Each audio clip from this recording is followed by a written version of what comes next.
ఆమని గారు కాదు సార్, మీకు ఎప్పుడైనా ఆమనియే. పచ్చని సంసారం చేసినప్పటి నుంచి ఆమనియే. యాక్చువల్లీ అది నాకు 3వ సినిమానో 4వ సినిమాది. అన్నీ ఏ ఊరు మీద అసలు? యాక్చువల్గా నేటివ్ ప్లస్ బెంగళూరు సార్. పుట్టింది పెరిగిందంతా చదువులన్నీ బెంగళూరు. తెలుగు ఫస్ట్ సినిమాల్లోకి వద్దామని ఎందుకు అనుకుని చదువుకోకుండా నువ్వు? సినిమా అంటే నాకు ఊహ తెలిసి 5 years అనుకుంటాను. ఊహ తెలిసినప్పటి నుంచి నాకు ఆ సినిమా పిచ్చి ఎక్కువ ఉంది. సినిమా అది ఫ్రాంక్గా చెప్పాలంటే అది ఇంకా అది ప్యాషనా లేదు పిచ్చా తెలియదు. ఎప్పుడు నా బాడీలో అలా ఎప్పుడు ఇంకా ఏ సినిమా చూసినా వెళ్తే ఏదో ఒక్క సీన్ నాకు నచ్చిందంటే ఆ సీన్ వచ్చి ఇంట్లో నేను చేసేసుకోవాలి, నాకు తృప్తిగా. ఓకే నాకు వస్తుంది. నాన్నగారు film distributor. Tamil movies, Kannada movies అన్ని డిస్ట్రిబ్యూట్. ఆయన సినిమా పెట్టి నువ్వు వేసిన పిక్చర్స్ చూసి నవ్వుకునేవాడు. నాన్నగారు ఎప్పుడు చూసింది లేదు. ఆయన అంటే కొంచెం భయం కాదు కానీ ఎక్కువ రెస్పెక్ట్. ఆయన అంటే ఒక చాలా ఆయన కొంచెం ఆర్థోడాక్స్ ఫ్యామిలీ. ఆయన ఆ పద్ధతులు ఎక్కువ ఉంటాయి. ఆడపిల్లలంటే ఇలాగే డ్రెస్ చేయాలి, జడేసుకుని ఉండాలి, ఇలా లూస్ హెయిర్ వేసుకోకూడదు, బొట్టు పెట్టుకోవాలి, గాజులు వేసుకోవాలి అని పద్ధతిగా పెంచారు. అలాగే ఉన్నాను. అందుకని నాన్నగారితో ఇవన్నీ ఓపెన్ చేసి మాట్లాడేంత ధైర్యం కూడా లేదు. నగమ చేసినట్టు ఇంట్లో ఉన్నప్పుడు బయటకు వచ్చి నాకు ప్యాంట్ అలాగా దుర్మార్గురాలు అన్నమాట చిన్నప్పుడే. నిజంగానే నాన్నగారి ముందైతే అలా ఉండిపోయేది. ఎందుకంటే ఆ నాన్నగారు ఒక మాట అన్నా కూడా నేను తట్టుకోలేను. అందుకని ఆయనకి ఏ ఒక్క కంప్లైంట్ లేకుండా ఉండేదాన్ని. మరి సినిమాల్లోకి ఎట్లా వచ్చి ఆయనకు తెలుసా వచ్చినప్పుడు? నేను 10th చదివేప్పుడు అమ్మతో చెప్పాను. నేను అమ్మతో కొంచెం చనువు కాబట్టి ఆమెతో ఓపెన్ చేసి చెప్పాను. అది కూడా అమ్మ ఒకసారి చూశారు. నేను అద్దం ముందు కూర్చొని ఏదో పిచ్చి పిచ్చి వేషాలు నవ్వుతూ ఏడుస్తూ ఉంటే ఏం చేస్తుంది ఏంటి అప్పుడు చెప్పాను.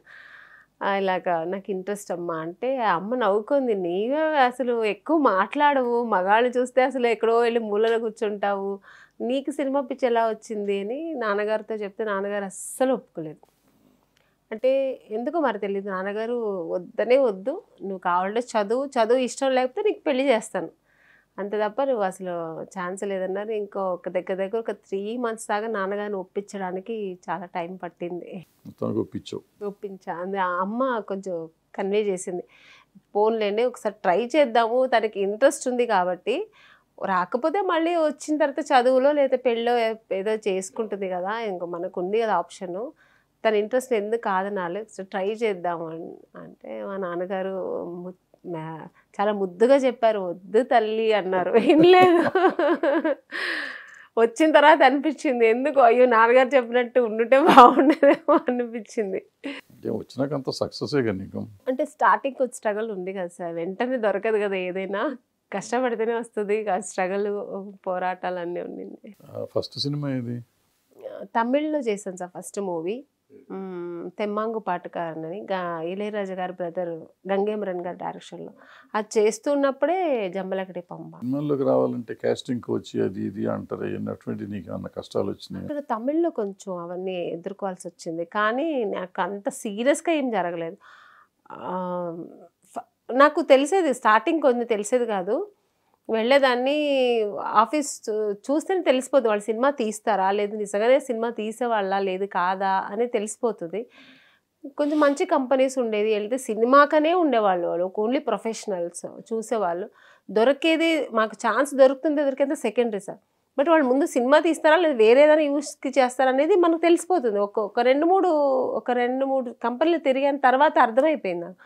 అలాంటప్పుడు నేను అవాయిడ్ అయిపోయేదాన్ని, అబ్బో ఇది కాదు కరెక్ట్ కాదని అవాయిడ్ అయిపోయేదాన్ని, వెళ్ళేదాన్ని కాదు. నెక్స్ట్ డే పిలిస్తే కూడా వాళ్ళు మా ఫైనాన్షియర్ చూడాలంటున్నారు ఒకసారి అనేవాళ్ళు, ఒకసారి మా ప్రొడ్యూసర్ చూడాలి. ఓకే ప్రొడ్యూసర్ డైరెక్టర్ ఫైనాన్షియర్ నన్ను ఎందుకు చూడాలండి అని అక్కడికి అర్థమైపోయి వెళ్ళేదాన్ని కదా. సో అవాయిడ్ చేసుకునేదాన్ని. కొన్నిసార్లు బీచ్లో ఐడియల్ బీచ్ అక్కడ ఉంది, అప్పుడంతా ఎక్కువ డిస్కషన్ అక్కడే చేసేవాళ్ళు. అక్కడ పిలుస్తున్నారు రావాలంటే ఓకే డైరెక్టర్ ప్రొడ్యూసర్ చూడాలి వస్తాను, బట్ అమ్మ లేకుండా రావాలనేవారు. అక్కడ అర్థమయ్యేది, అమ్మ అయితే అసలు ఒప్పుకునేది కాదు, లేదండి నేను లేకుండా పంపను అని. ఇంకా అలా అవాయిడ్ అయ్యేదాన్ని. ఇంకా తెలుగులో నాకు అలా లేదు సార్, స్ట్రైట్గా హీరోయిన్ చూసాము, సినిమా జంబలకడి పంప సెలెక్ట్ అయ్యాను. ఫస్ట్ సినిమా అది, ఫస్ట్ మూవీ సార్. తర్వాత సెకండ్ ఏం చేసావు? సెకండ్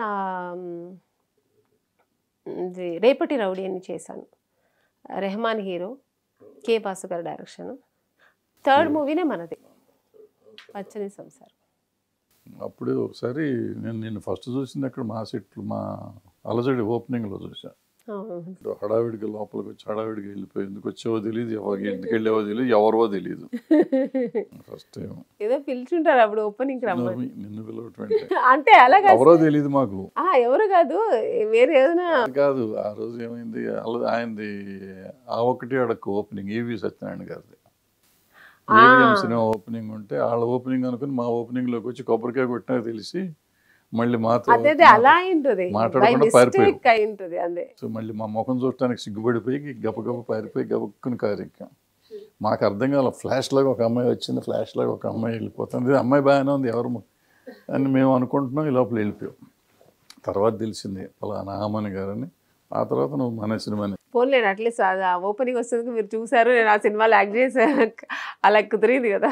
ఏం కాదు, అప్పటికి తర్వాత నువ్వు ఎస్టాబ్లిష్ అయినాక పెట్టినప్పుడు ఏదో అక్కడ చూడగా నిన్ను బుక్ చేసి ఉంటే అది గొప్ప. అట్లా కాకుండా మనం తర్వాత ఎప్పుడు బుక్ చేసుకున్నాం. ఆ తర్వాత ఎప్పుడన్నా నీకు ఈ ఎందుకు వచ్చాము నాన్నగారు చెప్పిన మాట కాకుండా ఈ సినిమాల్లోకి వచ్చానని చిరాకు ఇప్పుడు నా వచ్చిన రోజులు ఉన్నాయి? లేదు, స్టార్టింగ్ అలా అనిపించింది. ఎందుకంటే నాన్నగారు అది చెప్పలేక చెప్పారా నాతో అని తెలియదు. నీకు సెట్ అవ్వదమ్మా, నీకు అస్సలు సెట్ అవ్వదు, నీ మైండ్ సెట్కు అది కరెక్ట్ కాదు అని చెప్పారు. కానీ ఓపెన్గా ఏమి చెప్పారు. నాన్నగారికి తెలుసు సినిమా అంటే. ఆయన దగ్గర ఆయన 40-50 ఇయర్స్గా సినిమాలో మొత్తం దీంట్లోనే ఉన్నారు. మాదేశ్వర పిక్చర్స్ అని గాంధీనగర్లో ఆయన అక్కడ ఆఫీసు, పెద్ద పెద్ద వాళ్ళతో నాన్నగారు తెలుసు. కానీ ఎందుకు నా తల ఓపెన్గా చెప్పలేకపోయారో ఏమో తెలియదు. ఇంకా అమ్మకు చెప్తే బాధపడుతుందనో ఏమో. ఇంకా సరే ఓకే అని అప్పుడు కూడా నాన్నగారు దీంతో హెల్ప్తోనే వచ్చాను.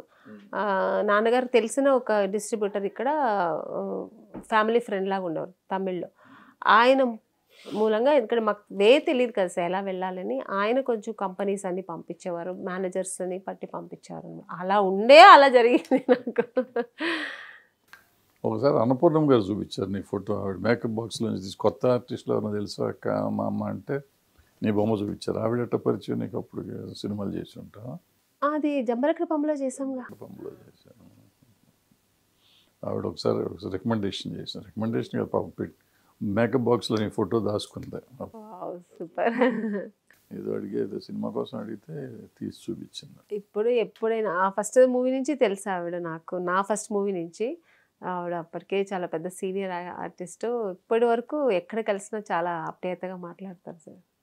ఇప్పుడు మా బోటి వాళ్ళని చూసినప్పుడు అంతా ఇటువంటి హీరోయిన్లు అంత కనపడ్డ హీరోయిన్లు లవ్ ఆడతారు. నువ్వు ఎంతమందిని ప్రేమించావు షూటింగ్లో? నేను ఎవరిని లవ్ చేయలేదు. లవ్వే చేయలేదా? అంటే సినిమా వాళ్ళు ఎవరిని లవ్ చేయలేదు. నాకు ఒక డ్రీమ్లో లవ్ చేస్తుంటే మా చిరంజీవి గారు. అంటే అదేంటంటే హీరో ఒక ఉంటుంది కదా, ఆ ఒక ఇది ఉన్నమాట.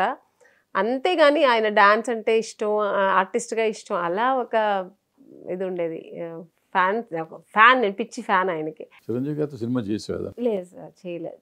చేయాల్సిందే ఏదో అది అక్కడ ఏదో ఒక డైరెక్టర్ మారారు, సో నేను మారాను, చాలా మిస్ అయింది. ఒక సినిమా ఛాన్స్ వచ్చిపోయింది ఇలా చేతికి వచ్చి అలా పోయింది.